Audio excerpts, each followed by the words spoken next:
তোমাদের দেশি মুরগি কি ঝিমাচ্ছে? তোমাদের দেশি মুরগি কি ঝিমিয়ে ঝিমিয়ে মারা যাচ্ছে? তাহলে এই ভিডিওটা তোমাদেরই জন্য আজকে। হ্যালো এভরিওয়ান, কেমন আছেন সবাই? আজকে আমি এই ভিডিওতে আপনাদের দেখাবো যে আপনি ঘরোয়া পদ্ধতিতে কিভাবে আপনার দেশি মুরগিকে সুস্থ করে তুলতে পারবেন। আপনাদের দেশি মুরগি যদি ঝিমিয়ে ঝিমিয়ে মারা যাচ্ছে এবং ঝিমিয়ে ঝিমিয়ে বসে থাকে, ঝিমাচ্ছে, সব মুরগিগুলা ঝিমাচ্ছে, তাহলে একটাই উপায় আছে ঘরোয়া পদ্ধতিতে এগুলিকে সুস্থ করে তুলতে পারবেন। সেটি হলো আদা রসুন একসাথে মিশে ও রস বের করে পানির সাথে মিশিয়ে খেতে দিবেন এদেরকে, তাহলে দ্রুত সুস্থ হবে এরা। আর আপনারা চেষ্টা করবেন আপনাদের দেশি মুরগি যাতে এক জায়গায় বসে না থাকে, এদেরকে খোলা জায়গায় ছাড়বেন, তাহলে অবশ্যই আপনার দেশি মুরগি বাচ্চা ঠিক হবে। আর একটা জিনিস খাওয়ালে ভালো হয়, সেটা হচ্ছে নিম পাতার রস এবং পেঁপে পাতার রস। ঠিক আছে গাইস, তো এই দুটো একসাথে মিশিয়ে খেতে দিবেন আপনাদের মুরগিকে, তাহলে অবশ্যই আপনাদের মুরগি সুস্থ হয়ে যাবে দ্রুত।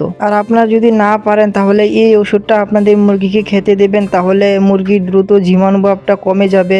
তো এটা যে কোনো ফার্মেসিতে গিয়ে বললে এই ওষুধটা দিয়ে দেবে। তো নামটা আপনারা মনে রাখুন বা দেখে নিন বা স্ক্রিনশট রেখে দিতে পারেন। ঠিক আছে গাইস, আর আরেকটা ওষুধ আপনাদেরকে খাওয়াতে হবে, সেটা হচ্ছে এই ওষুধটা। ঠিক আছে, তো এই ওষুধটা পানির সাথে মিশিয়ে আপনাদের মুরগিগুলোকে খেতে দেবেন, তাহলে দ্রুত আপনাদের মুরগি সুস্থ হয়ে যেতে পারে। এরকম টিপস পেতে বা এরকম আইডিয়া পেতে আমার চ্যানেলটা অবশ্যই সাবস্ক্রাইব করে রেখো, কারণ আমি এরকমই ভিডিও করে থাকি দেশি মুরগি পালনের ক্ষেত্রে। তো চ্যানেলটা অবশ্যই সাবস্ক্রাইব করে আমার পাশে থাকবে।